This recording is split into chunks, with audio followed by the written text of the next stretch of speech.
पिछली बार एक ही दिन हुई थी, इस बार 2 हफ्ते का गैप है। फिल्में वहाँ भी बनती है, फिल्में यहाँ भी बनती है। कंपैरिजंस और एक्सपेक्टेशंस जो है, इन चीज़ों से परे रहें अगर आपको खुश रहना है तो। हमें बेहद खुशी इस बात की है कि लोगों को ट्रेलर पसंद आ रहा है, क्योंकि यहीं से वो पल्स मिलता है लोगों को कि ये फिल्म देखनी चाहिए कि नहीं देखनी चाहिए।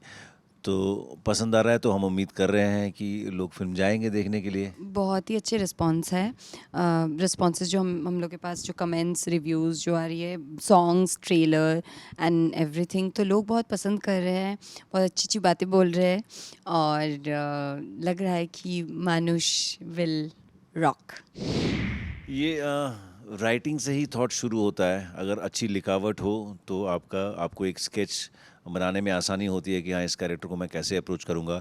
लेकिन एक चीज़ कॉमन रहती है हर कैरेक्टर के बारे में कि अब जब भी जाते हैं उस कैरेक्टर को अप्रोच करने के लिए, तो पिछला जो भी काम आपने किया उसको पूरी तरह से मिटा दीजिए और एकदम बिल्कुल खाली पन्ने की तरह जाइए, खाली स्लेट की तरह जाइए, जहाँ आपको नए सिरे से सब कुछ लिखना है। तो यही सोच कर जाते हैं। और अगर लिखावट का सपोर्ट मिल जाता है तो फिर कैरेक्टर स्केच आउट करने में, उसको निभाने में आसानी हो जाती है, राइटिंग अगर अच्छी हो तो। यहाँ विलेन नहीं है। आपको हो सकता है दिखे कि वो ड्रग लॉर्ड है और वो एंटी इलीगल काम करता है, एंटी सोशल है, ये सारी चीज़ें हो सकता है दिखे, but he is not a villain. वो जो है इमोशन में घिरा हुआ आदमी है, परिस्थितियों से हारा हुआ आदमी है। तो उसके इर्द गिर्द ऐसी बहुत सारी बातें हैं जो आप फिल्म रिलीज़ के बाद देखेंगे तो ज़्यादा समझ में आएगा। मैं अभी बोलता रहूँगा तो लगभग फिल्म की कहानी बता देनी पड़ेगी, बट हाँ, वो बिल्कुल नेगेटिव नहीं है। तो बस हम यही कहानी के द्वारा या ट्रेलर के द्वारा हम यही इस्टेब्लिश करना चाहते थे कि लोगों के माइंड के साथ थोड़ा सा हम प्ले करें, थोड़ा सा डिसेप्टिव रहे कि दरअसल ये क्या है।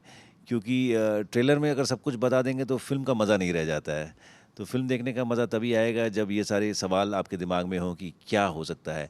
और फिल्म भी ये चीज़ हम दावे के साथ कह सकते हैं कि फिल्म जब आप देखेंगे तो आपको ये अ, हर 7 8 10 मिनट में ऐसा एहसास होगा कि अब क्या होने वाला है और कैसे होने वाला है।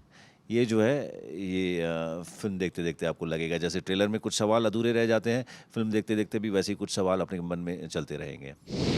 डेफिनेटली ट्रेलर में ज़्यादा नहीं दिखाया गया है about this character, there is a confusion, but I will say, मैं अपने कैरेक्टर के बारे में यही बोलूँगी कि अब तक मैंने जितने भी कैरेक्टर्स प्ले किए हैं मेरी लाइफ में, मतलब in my films, this is the best character I have played. और ये कैरेक्टर बहुत ही सुंदर तरीके से शेप किया गया है। It's a round character and इसके लाइफ में भी अप्स एंड डाउन्स है, लेयर्स है, शेड्स है, और जैसे कि हर इंसान अपने लाइफ में अलग अलग जर्नी से गुजरता है, तो ये मेरा जो कैरेक्टर है ये भी, मतलब this girl also goes through a lot of things in life and या रियलिस्टिक है, और people can relate to the character and she is a protector, also a victim. So basically जब ये स्क्रिप्ट मेरे पास आई तो सबसे पहले डेफिनेटली इस बात की तो खुशी है, एक्साइटमेंट है कि हम जीत सर के साथ ऑपोजिट में दूसरी फिल्म करने जा रहे हैं, लेकिन उसके साथ साथ ये स्क्रिप्ट स्टोरी बहुत ही एक सेंसिबल स्टोरी लगी मुझे, बहुत ही अच्छी लगी स्टोरी, और एट द सेम टाइम मुझे मेरा जो कैरेक्टर है वो भी बहुत पसंद आया। तो आई लव द कैरेक्टर। मैंने जैसे बोला कि अभी तक ये बेस्ट है और मुझे मौका मिला है कि मैं बेटर परफॉर्म करूँ। जी, जिस तरीके से लिखा गया है मुझे दोनों करने में बड़ा मज़ा आया। चैलेंजिंग मैं इसलिए नहीं देखता हूँ क्योंकि मैं इस काम को बड़ा एंजॉय करता हूँ। तो जितने शेड्स आते हैं, जितना लेयर्स होता है, उतना मुझे लगता है कि हाँ, मामला मज़ेदार है। एक्टर का काम ही है कि उसको कैसे स्केच आउट करे। राइटिंग का सपोर्ट मिलता है तो स्केच आउट करने में आसानी होती है। तो आप एक ग्राफ बना लेते हैं कि हाँ, अर्जुन को मैं इस तरीके से अप्रोच करूँगा और विक्टर को इस तरीके से अप्रोच करूँगा, या एक्स वाई जी कोई भी कैरेक्टर हो। तो वो सेरेब्रली होता है जो हम अपने अंदर खुद ही स्केच करते हैं।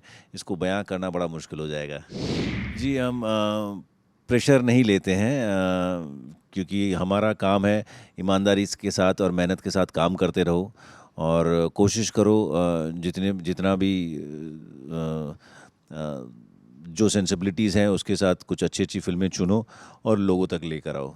बाकी अच्छा बुरा, चलना नहीं चलना, प्रेशर इन सब से दूर रहना ही अच्छा है, क्योंकि if you are enjoying your job, enjoying the process, that's the best thing to do.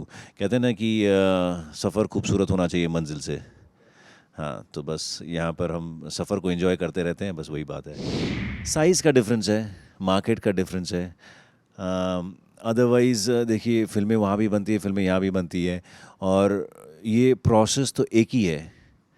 कहानी लिखी जाती है और उस कहानी के ऊपर खड़े होकर वो एक प्लेटफॉर्म होता है, बेस होता है, जिसके खड़े होकर हम सब लोग चलते हैं, हम उसके एक हिस्से होते हैं। तो यहाँ पर भी वही होता है, हर इंडस्ट्री में भी यही होता है, चाहे वो बांग्ला इंडस्ट्री हो, चाहे हिंदी फिल्म इंडस्ट्री हो, चाहे कोई भी फिल्म इंडस्ट्री हो, प्रोसेस वही होता है, जस्ट मार्केट साइज़ का अलग अलग फ़र्क होता है। ओके, यही है। हाल फिलहाल में बहुत सारे एक्टर्स हैं। कहाँ से शुरू किया जाए? शाहरुख खान से शुरू कर सकते हैं, बच्चन साहब से शुरू कर सकते हैं, दिलीप साहब से शुरू कर सकते हैं, या अभी हाल ही में आप किसी का भी नाम ले सकते हैं। There are many actors like Salman Khan, Aamir Khan, Akshay Kumar, Ajay Devgn, Hrithik Roshan, या there is like Ranveer Kapoor. अभी हाल ही में 12th फेल में विक्रांत मासे ने भी बड़ा अच्छा काम किया है, उसकी भी बड़ी तारीफ़ हो रही है। तो एनीबडी जो अच्छा काम करता है, वहीं से इंस्पिरेशन मिलता है। ये एक इत्तेफाक ही है, और पिछली बार एक ही दिन हुई थी, इस बार 2 हफ्ते का गैप है। हाँ, बट ये तो सिलसिला चलता ही रहेगा, कॉम्पिटिटिव वर्ल्ड है। आपको कभी भी ऐसा नहीं होगा कि हाँ, वो एक हफ्ता जो है खाली मिल गया, आसपास कोई भी फिल्म नहीं, या उस दिन कोई भी फिल्म नहीं, ऐसा तो होने वाला है नहीं। तो कभी ना कभी कोई ना कोई आमने सामने रहेगा, टकराएगा ही, और ये कॉम्पिटिटिव वर्ल्ड है, ये इस वर्ल्ड का हिस्सा है, आपको उसी के साथ चलना है। नहीं, मैं तो खुद कंपैरिजन से परे रहता हूँ। मैं सोचता हूँ कि कंपैरिजन्स और एक्सपेक्टेशंस जो हैं, इन चीज़ों से परे रहें, अगर आपको खुश रहना है तो। हमारी पिक्चर मानुष 24 नवंबर को रिलीज़ हो रही है। आई रिक्वेस्ट आप लोग सब थिएटर्स में जाके हमारी फिल्म देखें और रिव्यूज़ ज़रूर शेयर करें। Thank you. जी बिल्कुल, और अगर फ़िल्म पसंद आए तो सबसे सबसे कहिए फ़िल्म आकर हॉल में देखने के लिए, और सबसे नहीं कह पाएंगे तो कम से कम किसी एक इंसान से ज़रूर कहिएगा। Thank you. Hi, this is Jeet, hi, this is Sushmita. And you are watching us on Bollywood now.